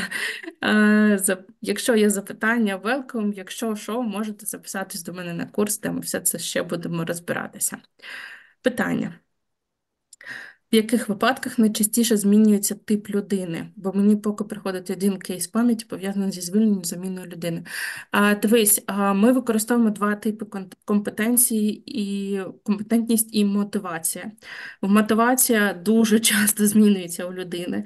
І тип людини змінюється взагалі від обставин. Може змінитись від життєвих обставин, може змінитись від ситуації на проєкті. Людина може показувати себе взагалі зовсім іншої сторони. Коли міняється мотивація, не знаю, може в тебе на проєкті з'явиться новий якийсь інструмент необхідний, не знаю, там ви переходите на штучний інтелект, і людина виявляє цікавість до проєкту, яку не виявляла ніколи до цього. І в тебе вже буде зовсім інший тип людини. Тому ти будеш використовувати інший підхід. Щонайменше. Компетенції можуть з'явитися, але не так часто, як оця частинка з мотивацією. Вона в основному змінюється дуже так, час від часу. Скажімо, там раз на півроку, може десь так. Може Дякую. менше, може більше. Так, бачу руку Євгена. Так, можна, у мене є таке питання. Ну, зрозуміло, що one-to-one ці стилі лідерства, ну, зрозуміло, як використовувати. А як їх використовувати, коли в нас якісь загальні мітинги з командою? І, наприклад, в мене є 2 людини R1 і 2 людини R4. І для R1 я скажу, там Вася, Петя, з вас презентація до 18:00, а там Катя, Маша, Кать, там для тебе розробити, потрібно буде розробити якусь концепцію. Там ми з тобою зробимо мітинг, проаналізуємо, який краще зробити. Там, а Маша, а тобі, ну а для тебе є завдання. Я вважаю, воно для тебе підійде. Ну там якесь ще. І ну може бути дисонанс, що ну в цих Івасі і Петі, чому я з ними ну в ультимативній формі да, розмовляю, а з Каті і Машею, ну як там. Сюсі-пусі, да, условно. І навпаки, Катя і Маша ну, побачать, що в мене ну, вони як любімчики, да, а ті, як не знаю, там прийомні діти, ну, наприклад, чи там матчі, ну ще щось. Ну, коротше, в такому форматі. Як коли ми всі разом, яку лінію комунікації будувати? Ну і, наприклад, якщо ми всі разом, я до усіх там котики, там зробіть це, я в вас вірю і так далі. А потім я дзвоню до цього Васі, який є родини, кажу: так, Вась, тебе презентація до 17:00. І в нього теж може бути дисонанс, чому коли загальні мітинги я з усіма ну там на рівні R4, да, наприклад, розмовляю, а коли one-to-one, там ти давай бистріє, там піди і зроби. От як ну це якось більш природньо все це робити? Ну, дивись, можна робити це двома шляхами. Один, так скажемо, праведний, другий такий лазейка, знаєш. Праведний шлях це поговорити до того, як ти збираєш оці всі загальні мітинги, поговорити з кожним на ван-ту-ваном і пояснити, що так як у тебе отака компетентність, отака мотивація, я до тебе застосовую індивідуальний підхід, згідно з яким будуть будуватися наші з тобою відносини на проєкті. І після цього у людей не виникають питання, чому до нього так, а до мене так. Бо кожен знає, що до кожного із них іде індивідуальний підхід і індивідуальний, так скажемо, стиль спілкування. Другий варіант, і він теж частково праведний, але більш як лазейка. Це на таких мітингах загальних ніхто не каже, хто там що буде робити.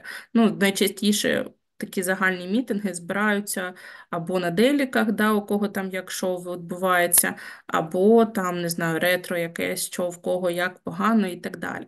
Ну, типу такого. А якщо у вас є таке, що ти там і задачі роздаєш, да, наприклад, і так далі, то просто притримуйся нейтралітету, не використовуй ніякий стиль керівництва.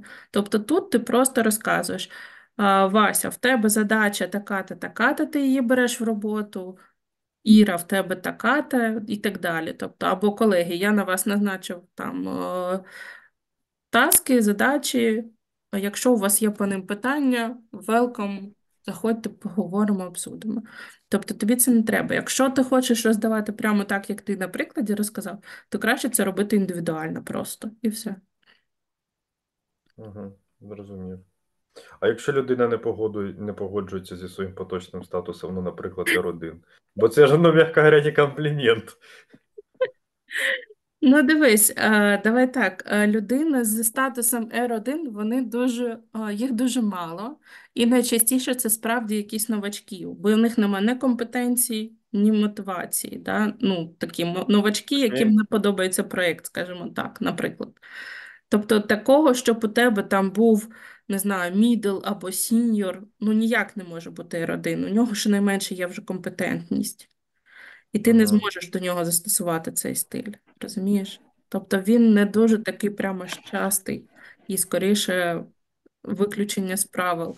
Його можна застосовувати найчастіше для того, щоб людина збігла з вашого проєкту, як відмінити все, та?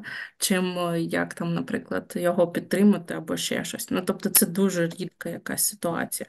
Або коли ви назначили людину на той грейд, який вона не хотіла, або там поміняли її куди-то, там примусово заставили автоматизувати, не знаю, щось таке. Тоді може бути, але не більше. Ну, тобто, це справді дуже рідко. Ну, я просто так ще раз згадую про R1, і я б його взагалі по команді б не тримав. Ну, я б його туди і не брав, або, ну, а на що він треба? бо це ж Я більше проблем розумію, але стає. буває таке, якщо ти працюєш, наприклад, з підрядниками, чи в тебе є там аутсорсинг, і у вас є там команда на стороні замовника, то там може бути така людина, розумієш, на яку Угу. ти не можеш вплинути. Так, то звісно, Зрозуміло. ніхто б не хотів тримати R1 людину, бо який з неї зиск, що з нього візьмеш, як то кажуть. Але буває всяке. У мене Бо був умовно R1 зарплату ж вони DM, хочуть. то було страшно. То Це він було що, дуже чий родич страшно. в компанії? Ну, як, як може бути PM рівня R1? Ну, це як він до PM доріс взагалі? Розкажу, він був QA-менеджером. Насправді його підвищили добровольно-принудительно до дієма, він не хотів. І більше того, він був таким собі посередковим QA-менеджером. Ну, тобто, із розряду там я знаю, як зібрати метрики в Jira, я можу розпланувати там 40 годин на команду, там, щоб вся команда там мала сторіпоінтів на кожен день. Я можу ходити попінати, щоб у команди було закрити таски, я можу сформувати якийсь звіт, і на цьому моя робота все. От, тобто, ну, такий от менеджер може поспілкуватися, посидіти на мітингах. От. І його назначили діємом, а він не в проєктах, не в комунікаціях, навіть з командою, ну, не дуже так, щоб прямо аж був. А коли його ще підвищили, в нього ще й мотивація впала, і він такий. Просто його улюблена фразочка тоді була: нащо я всім пояснюю звичайні речі. Ну, типу, ви і так все це повинні знати і без мене. От, а то, що сам нічого не знаю, то таке вже. А як можна втратити мотивацію, якщо тебе підвищили? Не хотів бути діємом. Йому було прекрасно там сидіти в теплій ламповій компанії, де нічого не треба було робити, отримував гроші, я ж тобі кажу, писав звіти і до побачення. А тут почались Угу. претензії, почали кричати, що він то не робить, сьо не робить, немає там якогось хисту, не знає, отут там якийсь конфлікт з замовником пішов, і там команда дев ним невдоволена, тестування теж. Коротше, понеслось оце все і все. Мотивації нема. Це така хохма. Фіма, ви вже устроїлись? Та ні, ще работаю. Оцей чувак, походу, Да, да, устроївся, да, а да, да. ви його заставили робити. Да, да, да. Это как раз из этого кейса, да. Ровно так і було. Ну, це таке дуже давно було, я не пам'ятаю, що, напевно, років в 15-му, може, десь. Десь так. Це в банку було. І, ну, там не дуже було в нього все так. Ну, потрапив, як то став. Як ото заміж сходити, знаєш, це недовго. Одна нога тут, одна нога там. Так він в QA-менеджер сходив. Його так в QA-менеджери повисили з сіньора, типу, ну ти вже давно на проєкті, оця вся історія. От, тому ми тебе підвищуємо. Ну і він те, що робив на проєкті тоді, будучи сіньором, те й продовжував робити, тільки там метрики ще додав в джирі, позбирав трошки і все. І більше мітингів стало, на яких він ходив. Більше нічого. А тут фігаки його ще в дієми поставили. Ну, типу, більше нема кому. І він зашився. Тобто ні компетенції, ні мотивації в нього не було. Ну, я ж кажу, таке буває, але це дуже-дуже рідкий такий кейс, який може у вас випливати. От. Ще є Зрозуміло, питання. дякую. Жалоби, кляузи, пропозиції. Якщо немає, то Дуже це... дякую, було дуже інформативно та цікаво. Мені дуже сподобався варіант воркшопу, тому що можна щось ручками поробити і, типу, більше проникнути з цим. Ну, то Дуже дякую. звичайно класно, коли є що поробити ручками і ще й примусовують це робити, бо інколи можна прийти, просто посидіти як на вебінарчик, і як ото люблю дивитися, як інші працюють, знаєш, і в цьому випадку теж можна бути. Але корисніше, звісно, це через себе пропустити і подивитися. У мене найбільша скарга на курсі була на лекцію по конфліктам, бо я заставила всіх згадувати конфлікти, які в них були, їх класифікувати, і як його можна було попередити, як його можна було нівелювати, і як з нього треба було вийти. Мало того, що свої заставила згадувати, ще й дала конфліктну ситуацію на розбір. І там у мене просто вили всім. Хіба що не матюкалися тільки. Так теж було дуже так важко. Коли це ти робиш. Коли не робиш, то воно так. Ну, окей. Теоретично воно все дуже так легко, просто і немає там, та що там? О, окей, я зрозумів. Треба їх класифікувати на одну, другу і третю. Все, я поняв. До побачення. От. Дякую, що прийшли. Всім тоді па-па. Якщо що, заходьте на курс. Якщо ні, то побачимо ще може на вебінарах. Всім гарного вечора. Дуже дякую, до Дуже побачення. дякую. Гарного вечора. Дуже дякую. Дякую. Гарного вечора, до побачення.